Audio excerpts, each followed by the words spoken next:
नमस्कार जी, बहुत बहुत शुक्रिया आप लोगों का। 8:55 हो चुके हैं। रोजाना की तरह आपसे मुलाकात करने के लिए मैं हाजिर हूं आपके मनपसंद TV channel Punjab Kesari TV पर। अमित सिंह जी, सबसे पहले जुड़ाव के लिए आपका बहुत बहुत शुक्रिया, और तमाम दूसरे साथियों का भी जो जुड़ तो गए हैं लेकिन शायद अभी उनके कमेंट्स मुझे नहीं दिख पा रहे हैं। राजेश शर्मा जी का कमेंट दिख गया है, बहुत बहुत शुक्रिया राजेश जी आपका भी। Amit Singh ji, thank you very much for joining us. Saurabh Lakhanpal ji, स्वागत है आपका भी, कैसे हैं आप। लालचंद ठाकुर जी भी जुड़ गए हैं, उनका भी स्वागत है। चंद्रमणि ठाकुर जी, शशिपाल डोगरा जी,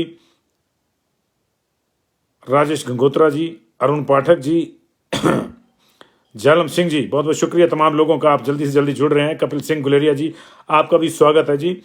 अश्विनी शर्मा जी, आपका भी स्वागत है। वीरेंद्र हेटा जुड़ गए हैं जी। अलका जी जुड़ गई हैं, बहुत बहुत शुक्रिया अलका जी आपका भी। अलका यादव जी, नीलमणि शर्मा जी, आपका भी स्वागत है। Bhuri Singh ji, thank you very much for joining us. Kindly सारे लोग इसको शेयर कर दीजिएगा ताकि दूसरे लोगों तक भी पहुंच जाए। गुलजार ठाकुर जी, वीरेंद्र सैटा जी, जसपाल पुंडेर जी, बहुत बहुत शुक्रिया आप लोगों का। असीम Sharma ji, thank you very much. सुशील जसवाल जी, हिमाचल प्रदेश में 1500 रुपये जो महिलाओं को देने हैं, उससे पहले आपको 300 यूनिट बिजली जो फ्री देने का वायदा कांग्रेस सरकार ने किया था, उसका जो है आपको उससे पहले जो है ये तोहफा मिल सकता है। 1500 रुपये के लिए कमेटी बनाई गई है जो अगले 1 महीने में अपनी रिपोर्ट देगी। हालांकि कमेटी बनाई नहीं गई है, उसकी घोषणा हुई है, लेकिन उससे पहले आपको 300 यूनिट फ्री बिजली मिलना शुरू हो सकती है। सरकार ने इसके लिए क्या तैयारियां करी है ये आपको बताएंगे। ऐसा हम क्यों कह रही है बताएंगे। और प्रदेश में जोशीमठ जैसे हालात न बने, इसके लिए सुखू सख्त हो गए हैं। उन्होंने आज अधिकारियों के साथ बैठक में कुछ सख्त निर्देश दिए हैं जिनकी विवेचना आपके साथ करेंगे। उधर परसों यानी 18 तारीख को राहुल गांधी जब हिमाचल प्रदेश में अपनी भारत जोड़ो यात्रा लेकर आएंगे तो वो विश्व प्रसिद्ध काठगढ़ मंदिर में पूजा अर्चना के लिए जाएंगे। क्या ये मोदी का भोले की पूजा के मुकाबले वैसा ही तोड़ है, या ये सिर्फ इसलिए है क्योंकि उनकी यात्रा के रास्ते में ये ऐतिहासिक मंदिर आ रहा है। जो भी हो, इससे काठगढ़ के मंदिर को एक बार फिर से विश्व स्तर पर और पर्यटन को बढ़ावा मिलेगा। तमाम जो कांग्रेसी हैं वो इस समय तैयारियों में जुटे हुए हैं, इसकी भी आपको पूरी चर्चा देंगे। जो डी नोटिफाई तहसीलें की गई थी, सब तहसीलें डी नोटिफाई की गई थी, उनके नायब तहसीलदार भी हटा दिए हैं। लेकिन सबसे पहले बात करेंगे दिल्ली में चल रहे मंथन की और कर्नाटक में हो रहे धमाल की। दिल्ली में बीजेपी मंथन कर रही है। बीजेपी कार्य समिति की बैठक आज शुरू हो गई है। उससे ठीक पहले प्रधानमंत्री नरेंद्र मोदी ने एक बड़ा इंप्रेसिव और मैसिव रोड शो किया। उसके बाद वो बैठक में पहुंचे। जगत प्रकाश नड्डा का भाषण अभी थोड़ी देर में होना है। उस बैठक में तमाम चर्चाएं उसमें होनी है। बेसिकली ये कार्य समिति की बैठक जो है, इसमें 2024 की बैतरणी से, चुनावी बैतरणी से कैसे पार पाया जाए, उसको लेकर हो रही है। और इसमें इस बात पर भी मोहर लग जाएगी कि जगत प्रकाश नड्डा को अगले चुनाव तक, लोकसभा चुनाव तक एक्सटेंशन दे दी जाए। लेकिन क्योंकि सिर्फ लोकसभा चुनाव ही टारगेट नहीं है, बीच में 9 और स्टेट्स में भी चुनाव होने हैं। एमपी, राजस्थान, कर्नाटक, तेलंगाना, त्रिपुरा, मेघालय, नागालैंड, मिजोरम इत्यादि में भी विधानसभा चुनाव होने हैं। और उनके लिए भी जो है एक डीपीआर, डिटेल्ड प्रोजेक्ट रिपोर्ट बनाई जाएगी, किस तरह जीतना है, किस तरह से जो है वहां पे काम करना है। हालांकि बीजेपी के लिए नई बात नहीं है, लेकिन फिर भी चर्चाएं जरूरी हैं। और खास तौर से ऐसी चर्चाएं जब हो रही हैं तो फिर हिमाचल की चर्चा भी होनी जरूरी है, क्योंकि बीजेपी सब जगह जीत रही है और अपने ही राष्ट्रीय अध्यक्ष के घर में हार गई। क्यों हारी, इसको लेकर चर्चा होनी लाजमी है वहां पे। हालांकि एजेंडे में ये चर्चा नहीं है, लेकिन ये जरूर होगी, क्योंकि एकमात्र ऐसा स्नैक जो है वो हिमाचल प्रदेश में बीजेपी के विजय रथ को जो है हॉल्ट हुआ है। और वो जगत प्रकाश नड्डा के अपने घर में अगर विजय रथ रुका है बीजेपी का, तो जाहिर है कि इसको लेकर जो है उसमें मंथन और चर्चा जरूर होगी। क्या किसी पे हार का ठीकरा फूटेगा, ये हमने कल भी सवाल उठाया था और अब इस पर देखना होगा। 2 दिन की बैठक है, कल भी होगी और उसके बाद इसका जो प्रस्ताव है उसके जरिए सारी चीजें बाहर आएंगी। लेकिन इसी बीच में कर्नाटक में प्रियंका गांधी ने चुनावी धमाल मचाना शुरू कर दिया है। बीजेपी अभी मंथन कर रही है और कर्नाटक की रुख कर ली है कांग्रेस नेत्री प्रियंका गांधी ने।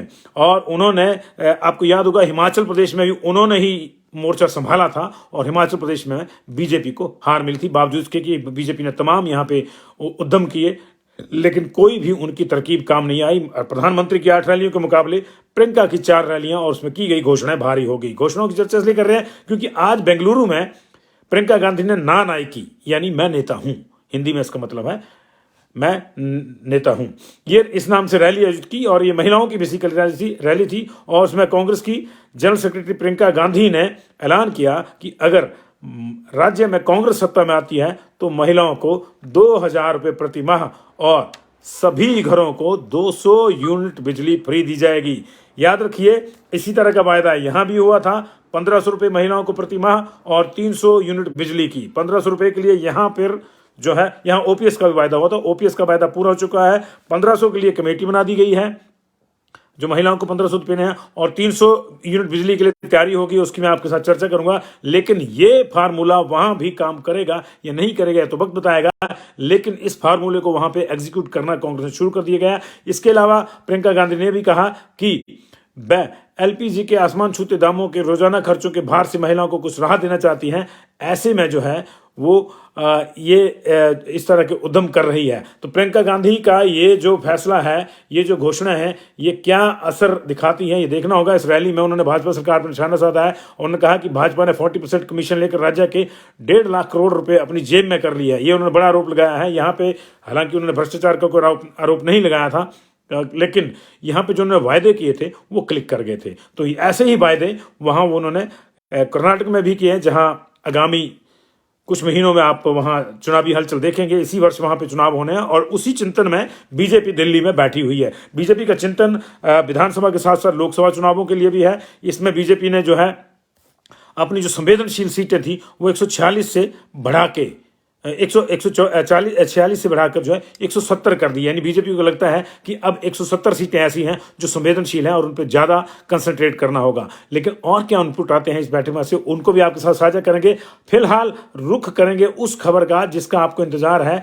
300 यूनिट बिजली के लिए सरकार ने कवायद शुरू कर दी है। मुख्यमंत्री ने इसको लेकर बाकायदा निर्देश जारी कर दिए हैं और उन निर्देशों का जो असर है वो आपके लिए बता दूं कि ये आपको जल्दी ही ये तोहफा मिल सकता है 300 यूनिट बिजली का। हालांकि पहली कैबिनेट में इसके ऊपर कोई चर्चा नहीं हुई थी और ये कहा गया था कि इस साल हम 3 गारंटियां पूरी करेंगे, यानी 1 लाख रोजगार वाली, महिलाओं को 1,500 रुपये वाली और ओपीएस की पूरी कर दी गई थी। लेकिन अभी और बाकी जो चरणबद्ध ढंग से होगी। लेकिन मुझे लगता है, जो हमारी सूचना है, कि सरकार इस चीज को समझ गई है कि 300 यूनिट बिजली वाला जो मसला है वो भी बड़ा है और उसमें ओपीएस के मुकाबले बहुत कम रेवेन्यू जो है वो इन्वॉल्व है। ऐसे में अपनी 10 गारंटियों में से 300 यूनिट की बिजली वाली जो गारंटी है वो देने के लिए सरकार ने कमर कस ली है और एक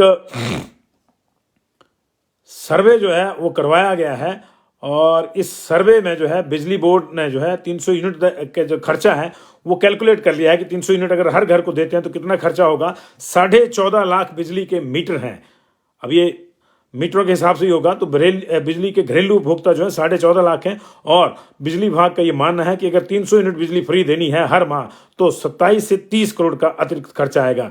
ये जो है ये कैलकुलेट कर लिया गया और इसका पूरा प्रपोजल बनाकर जो है सरकार को भेज दिया गया है। अगर सरकार एनर्जी चार्जेस छोड़ देती है यानी जीरो बिलिंग कर देती है तो एनर्जी चार्जेस लेती है आपसे तो 27 करोड़ देने होंगे और अगर वो भी छोड़ देती है, जीरो बिलिंग करती है 300 यूनिट तक, तो फिर ये 30 करोड़ रुपए पर महीने बढ़ेंगे। तो ये जो है 30 करोड़ रुपए पर महीने यानी डेली का 1 करोड़ रुपए जो है इस पे खर्च होगा। लेकिन सरकार ने वायदा किया है तो करना ही होगा। हालांकि सरकार का जो ओपीएस वाला वादा था उस पर 500 करोड़ रुपए हर साल खर्च होंगे। तो उस लिहाज से जो है ये 300 करोड़ रुपए के आसपास का मामला है साल का, 350 करोड़ का। तो इसको लेकर जो है सारी चीजें कर ली गई हैं। अभी 125 यूनिट फ्री बिजली जो है उसका पैसा हालांकि सरकार बिजली बोर्ड ने सरकार से लेना है, ये 250 करोड़ के आसपास है। तो इसका मतलब ये हुआ कि जयराम सरकार ने पैसा नहीं दिया था। हालांकि इसकी डिटेल्स हम देखेंगे, जरूरी नहीं है, हो सकता है उन्होंने ये पैसा जो है रिलीज कर दिया। लेकिन अभी जो सूचना है वो ये है कि अभी 250 करोड़ रुपए पेंडिंग है। तो ये भी शायद अगर खुद सरकार को देना पड़ेगा तो चलिए पिछले साल से आप काउंट कर लीजिएगा इसको। कई जगह से शिकायतें जरूर आ रही हैं कि 125 का जो बिल अभी आ रहा है, लेकिन बहुत ज़्यादा वो शिकायतें इस तरह से नहीं है। तो हो सकता है कोई टेक्निकल एरर हो। तो 300 यूनिट बिजली के लिए जो है वो कमर जो है हिमाचल प्रदेश में कस दी गई है। और इसके अलावा हिमाचल प्रदेश में बात करें तो सिंकिंग जोन्स को लेकर मुख्यमंत्री सख्त हो गए हैं। उन्होंने कहा है कि जोशीमठ जैसी घटना हिमाचल प्रदेश में न घटे, इससे बचने के लिए उन्होंने अधिकारियों को सिंकिंग जोन का पता लगाने को कहा है और उन्होंने कहा है कि इनका पता लगाकर जल्द से जल्द जो है इसकी रिपोर्ट सौंपी जाए ताकि सरकार जो है किस तरह से इन क्षेत्रों को बचा सके, उस पर काम किया जा सके। उन्होंने आज जो है आपदा प्रबंधन की एक उच्च स्तरीय बैठक की अध्यक्षता करी और उसमें जोशीमठ के हालात पर भी चर्चा हुई। वहाँ जो जो भूत सांप हो रहा है उसकी चर्चा हुई और अधिकारियों को कहा कि हिमाचल प्रदेश में ऐसे संभावित स्थानों की पहचान की जाए। आपको याद होगा कि हमने कल भी एक खबर दिखाई थी, मंडी में टनलिंग की वजह से प्रॉब्लम है। इसके अलावा भरमौर से भी इस तरह की सूचनाएं हैं, चंबा से भी इस तरह की सूचनाएं, कई जगहों से इस तरह की सूचनाएं हैं कि खासतौर से बिजली प्रोजेक्टों की टनल्स और जो 4 लेनिंग की टनल्स हैं उससे ये प्रॉब्लम आ रही है। लेकिन अगर इसके अन्यथा भी कहीं भूत सांप की प्रॉब्लम्स है तो उसको भी चिन्हित करने के लिए कहा गया है और अधिकारियों को कहा गया है कि इस पे जो है ज़्यादा फोकस करें। खासतौर से किन्नौर, कुल्लू, चंबा और कांगड़ा जिले के जो डीसी हैं वो सिंकिंग जोन से संभावित क्षेत्रों की पहचान करने के लिए जल्दी कदम उठाएं और सरकार को जल्द से जल्द जो है इसकी रिपोर्ट भेजें। मुख्यमंत्री ने अधिकारियों को ग्लेशियर मैपिंग के लिए भी एडवांस टेक्नोलॉजी अपनाने पर जोर दिया है, क्योंकि पिछले दिनों जिस तरह से ग्लेशियर खिसक रहे हैं उसको लेकर भी मुख्यमंत्री ने चिंता जताई है। मुख्यमंत्री की इन चिंताओं का सम्मान सबसे पहले कांगड़ा से हुआ है। आज वो कांगड़ा में ही है, कांगड़ा से हुआ है और कांगड़ा के जिलाधीश ने जो है 10 दिन में मैक्लोडगंज धर्मशाला के संबंध में सेंट्रल यूनिवर्सिटी के भूविज्ञानियों की राय के आधार पर जो है रिपोर्ट मांगी है और उसके बाद जो है आगे की जो कार्रवाई हो की जाएगी। तो डीसी सक्रिय हो गए हैं जी इसको लेकर, क्योंकि मैक्लोडगंज से भी इस तरह की बड़े अरसे से जो है रिपोर्ट्स आ रही कि वहाँ धसाव है। वैसे रिपोर्ट्स मैं आपको बता दूं कि शिमला का रिज भी धस रहा है, अरसे से धस रहा है, उसमें सीमेंट की कुछ बोरियां डाल दी जाती हैं और उसके बाद जो है मामला अगली बरसात के लिए थम जाता है। लेकिन भूत सांप हिमाचल प्रदेश में वैसे ही एक समस्या है जैसे उत्तराखंड में है। जोशीमठ की वजह से ये थोड़ा ज़्यादा लाइमलाइट में आ गया और हमारी समस्या ये है कि हम लोग तभी जागते हैं जब कोई बड़ी घटना होती है। तो ये जोशीमठ जैसे हालात ना बने इसके लिए जो है मुख्यमंत्री ने कमर कसने के लिए कहा है। अब बात करेंगे भारत जोड़ो यात्रा की। मुख्यमंत्री आज पहले आधिकारिक दौरे पे हैं, आप जानकारी के लिए बता दें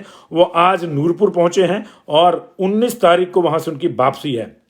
हालांकि ये जो उनका दौरा है ये भारत जोड़ो यात्रा को लेकर है। राहुल गांधी की भारत जोड़ो यात्रा को 18 तारीख को पहुंचना है, तो आज मुख्यमंत्री पहुंच गए, लेकिन कल का दिन उन्होंने रिजर्व रखा है।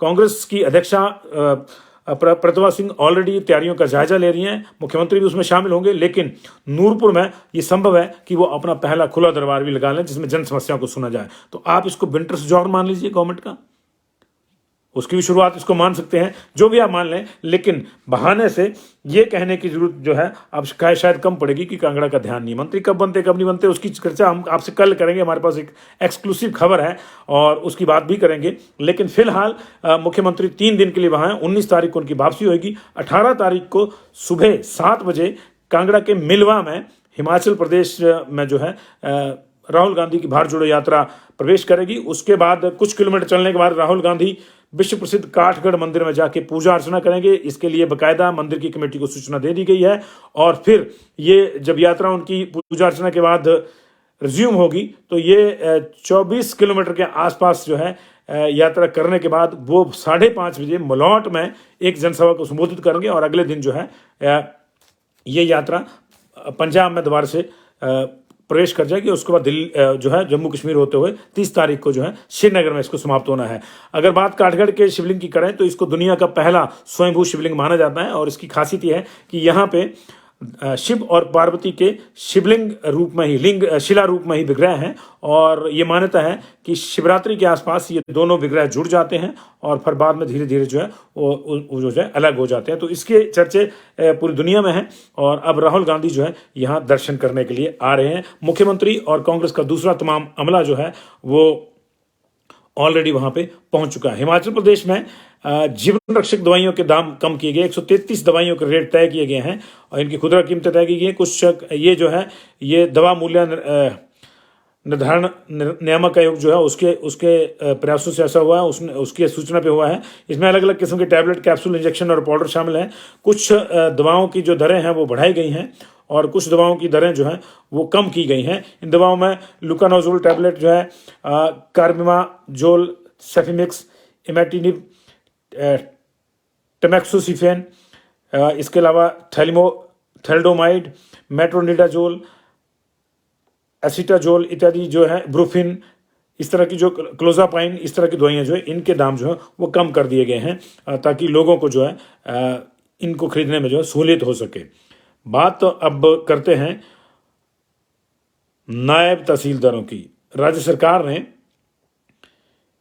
एक के बाद एक अपने फैसलों से सबको चौंकाया है और जो बड़ा फैसला है इस वक्त का वो ये है कि 22 नायब तहसीलदार जो हैं राज्य सरकार ने बदल दिए हैं, उनकी ट्रांसफ़र कर दी है। ये वो नायब तहसीलदार हैं जो हाल ही में पिछली सरकार के द्वारा खोली गई, चुनाव के दौरान, चुनाव से ठीक पहले खोली गई जो सब तहसीलें थी उनमें इनकी पोस्टिंग करी गई थी और सरकार ने उन तहसीलों को जो है डीनोटिफाई कर दिया था और अब उनको जो है हटा दिया है। शिमला डिवीज़न में जो है रमेश शर्मा को अब सब तहसील तलाई से भमसन भेजा गया है। वहीं कृष्णचंद को हरलोग से बल, केशव राम को लाहौल स्पीति से जालमा से उदयपुर तथा अतर सिंह को आशला से भोटा सब तहसील के लिए बदला गया है। कांगड़ा डिवीज़न में जो है राजेंद्र कुमार को सब तहसील दौलत चौकपुर से हरिपुर, अनिल कुमार को साहो से नगरोटा बगवा, ज्ञानचंद को जलग से धीरा, सत्यपाल को चचियां से थुरल, विनोद दुग्गल को भरमौर से डिवीजनल कमिश्नर कांगड़ा के कार्यालय में तैनाती दी गई है।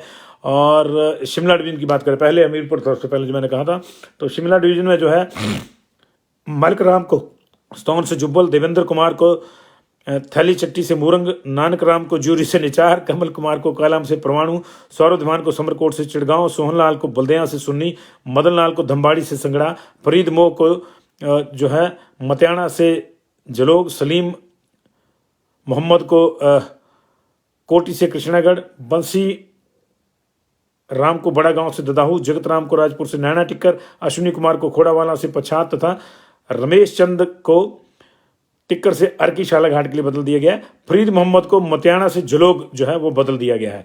ये तुरंत प्रभाव से सरकार ने एक निर्णय लिया है। उधर अब बात हम करेंगे सीमेंट विवाद की। सीमेंट विवाद को सुलझाने के लिए उद्योग मंत्री की ड्यूटी मुख्यमंत्री सुखविंदर सिंह सुक्खू ने लगाई है।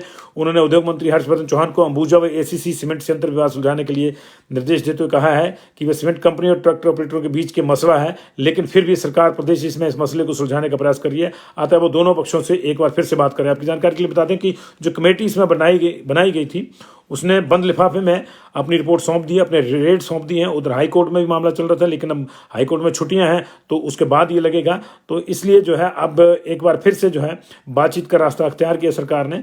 और सरकार ने स्पष्ट किया है कि प्रदेश के ट्रक ऑपरेटरों के हितों की किसी भी सूरत में अनदेखी नहीं होने दी जाएगी और ऐसा नहीं होगा कि उनको जो है अपनी दूसरी संपत्तियां बेचकर जेबों से किस्तें भरनी पड़े।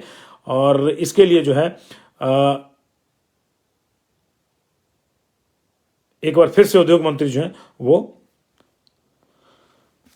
दोनों पार्टियों से बातचीत करेंगे। अब कुछ और खबरें लेते हैं। यशपाल शर्मा को चंडीगढ़ में मुख्यमंत्री का मीडिया कोऑर्डिनेटर बनाया गया है। यशपाल शर्मा पेशे से पत्रकार हैं और मुख्यमंत्री की कंस्टिट्यूंसी नदौन के रैल बड़ा क्षेत्र के रहने वाले हैं। उनको जो है चंडीगढ़ में तैनाती दी गई है पब्लिक रिलेशन डिपार्टमेंट के तहत और ये कोर्ट रिन्यू सुधार पे है। उधर पब्लिक रिलेशन डिपार्टमेंट के डीपीआरओ लेवल के अधिकारी अरुण पटेल को मुख्यमंत्री का प्रेस सचिव लगाया गया। वो मुख्यमंत्री के नए प्रेस सचिव होंगे और वो रिलीव करेंगे डॉक्टर राजेश शर्मा को। अरुण पटेल भी मूलतः हमीरपुर के रहने वाले हैं और इससे पहले जो है वो पंजाब के श्री हिमाचल और JNK के संपादक थे। मुझसे पहले वही ये सारी चीज़ें देखते थे।